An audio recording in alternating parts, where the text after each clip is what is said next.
Go inside the Crimson Tide. Tider Insider TV with Rodney Orr and Gary Harris.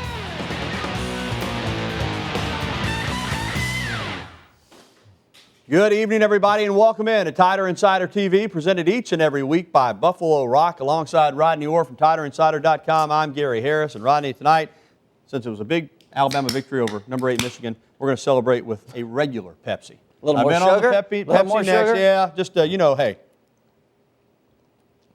sometimes you got to live it up, right? There you go. That was really good. Hey, a lot of Alabama fans, Rodney, right now are already celebrating national championship number 15. There's a lot of work to go before that becomes a reality, but the great thing about Nick Saban, he's not celebrating. The second-ranked Crimson Tide dispatched of number 8 Michigan 41-14 on Saturday night in Arlington, Texas, in a performance that would have to be classified as dominant. But at his weekly press conference on Monday, Coach Saban predictably was quick to point out that it was just one game, and the issues that the Alabama team faced before the Michigan game are still the same issues that they're facing today. One game doesn't change that, regardless of what people are saying.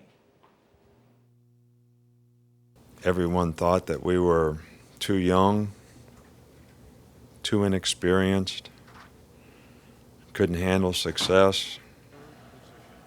Everybody was saying all those things about our team. Now people are saying something different. But my question is what's different? Nothing. We're still young. We're still inexperienced. We still got things to work on. So it's going to be all about the maturity that the team has to be able to focus on what they need to do to correct the deficits that we have, whether it's individually, collectively, as a unit, in some part of our team, so that we improve as a team. And that's going to be important to how well we do. Hey, I like what he had to say, Rodney, but there is no denying that when you take on the number 8 team in the country to open the season at a neutral site, you're number 2, and it's 31-0 midway through the second quarter, your fans are going to get excited. I mean, it was, now granted, Michigan outscored, after it was 31-0, they outscored Alabama 14-10 the rest of the way, but I mean, it was an incredible performance on that stage. Yeah, it was, and I think certainly you nor I would sit here and say that we expected it to be 31-0 in the second quarter. So again, from that perspective, it was certainly a tremendous performance overall for the team for the entire game. But at the same time, Gary, I mean, what he's saying is exactly right. It was far from a flawless performance. I know that everybody's giving Alabama the great kudos and all of those things, and there's certainly, we've built the team up. We think that they've got an opportunity to be a great football team. But, you could see that there were things on Saturday night that need to be worked on. Once they got ahead 31-0, there were some things in terms of the coverage down the field at times, a couple of busted coverages. A.J. McCarron missed some passes that were there for touchdowns. Again, I think there's clearly some things to work on. Pass protection is another thing that at times was not what it needed to be. So, when you look at those things, you have to get those ironed out. And another thing, we talked about this repeatedly throughout the summer, how this would probably be a mismatch up front on both sides of the ball. And when you have that kind of a mismatch, it certainly lends to this kind of game. I mean, Alabama, frankly, dominated the game up front on the offensive line versus Michigan's young defensive line, and Alabama's defensive line did a great job on Michigan's young offensive line. So, again, I'm not trying to downplay the win by any means, but I think, you kind of have to keep some things into perspective as well. When you get into the SEC, you're going to face some really difficult games, and if Alabama progresses, they're going to do really well. Yeah, and Michigan deserves some credit for not quitting. I'll say this for the quarterback. He took some hits, but he continued to battle. He's a tough kid. And even though he didn't have the kind of game that he would have liked to have had, Michigan is a class program, and they never laid down. But one stat that jumps out to me, when it was 31-0, Rodney, midway through the second quarter, the total offense was 234 yards to 4. I mean, when the game was in doubt, Alabama completely dominated. T.J. Yeldon, 111 yards on 11 carries and a touchdown in his debut. How impressive was he? Yeah, very extraordinarily impressive, Gary. There's no doubt about that. I mean, I think he has obviously, everyone saw what he could do. And, you know, there were some other guys. I mean, how about Brandon Ivory filling in at nose guard? I thought he did a great job. This great hit by Vinny Sinceri was unbelievable. Denard Robinson did wind up with 200 yards passing, but let's be honest, the game was already over with when he hit a couple of those big plays, and most of those yards did come on 2 touchdown passes, one of which Deion Ballou and Vinny Sinceri just didn't make the play, and on the other one, D. Milliner, who's the National Player of the Week. So obviously you have to keep it in context, but he fell down one time, tripped. A lot of people were tripping on that carpet out there at that great, incredible Cowboys Stadium. Let's go inside the numbers, Rodney, and this will testify to Alabama's dominance. You see the total yards, and again, most of Michigan's yardage came after the game was decided. Huge edge in rushing yards. Yeah, and again, that's Alabama. Run the football, stop the run. Total plays, Alabama ran more plays. The only turnover came on an Eddie Lacy fumble on the last play of the first half. Alabama picked off Michigan quarterbacks, Robinson twice and the backup once, so 3 turnovers to 1.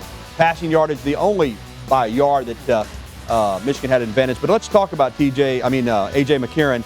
He only had 199 yards, but he did have 2 touchdowns. He spread it out. He threw it to 8 different receivers. That's something we talked about going into the season, that this receiving core, while it might not have a single star, had a bunch of different guys that could hurt you. Oh, yeah. We've talked about, Gary, as I've said, I think this group of receivers has an opportunity to be the best group that I've seen here at Alabama.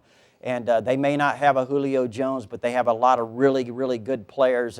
And when you look at Kevin Norwood, Kenny Bell made some big early catches. DeAndrew Wright made the big catch for a touchdown.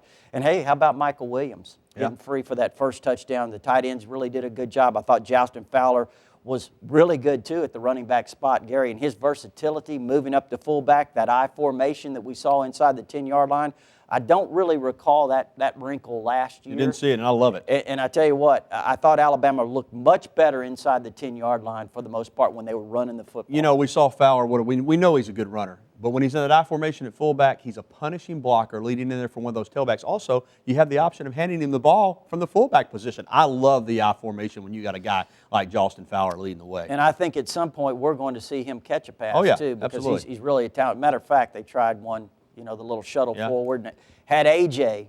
got it to executed, him, it would have been a big gain. There was a big gain. Yeah. Well, Ronnie, the voters have taken notice of Alabama's performance in both the coaches poll and the AP poll. Now, listen to this. Alabama is number 1 for a 5th consecutive season at some point in the season.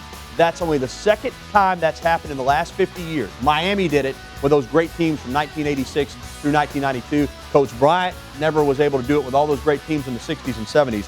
What amazing accomplishment. There you see the top 10 in the AP poll. Alabama with 45 first-place votes, USC with 11, LSU with 4. In the coaches poll, it's very similar. Alabama overtaking the Trojans after 1 week of the season. And, you know, I'd always told you, if you're going to be near the top, I like being number 2 rather than number 1. But, hey, what can you say? Based on the first week, Alabama does like the best team. Yeah, they do. And, you know, I like that stat, Gary, you talked about 5 years in a row. They have been at some point ranked number 1. And, you know, Miami's the team that did it last, as you mentioned, back into Jimmy Johnson, then when they transitioned to Dennis Erickson. And, again, I think this Alabama program under Nick Saban has kind of become like the Miami teams of the 80s and the early 90s. Yeah, Alabama and Miami, the only teams to do it in the last 50 years. And you think about that, all those great teams Coach Bryant had in the 60s and 70s, but even he could not have a team ranked number 1 for 5 consecutive years. And of course, a lot of those years, Alabama didn't get to become number 1 until the end of the season, kind of like it's happened with Saban a couple of times. And that's the key. Will you be number 1 at the end? We shall see. Yeah, and I think, you know, when you look at it, Gary, as I said, you know, it's early. It's the first game of the season. The season just started. Yeah. And people are already talking about, well, they could compete with the Patriots. Well, guess what? They were saying that 2 years ago as well. Lost 3 games. You know, but still, I think this team has the leadership, has more leadership than that team did. I think certainly this team is going to make a run. But, again, they have some things, as we mentioned, that they have to shore up. All right, Rodney, still to come tonight on Tider Insider Television. Next up for the Crimson Tide are the Hilltoppers of Western Kentucky. You know,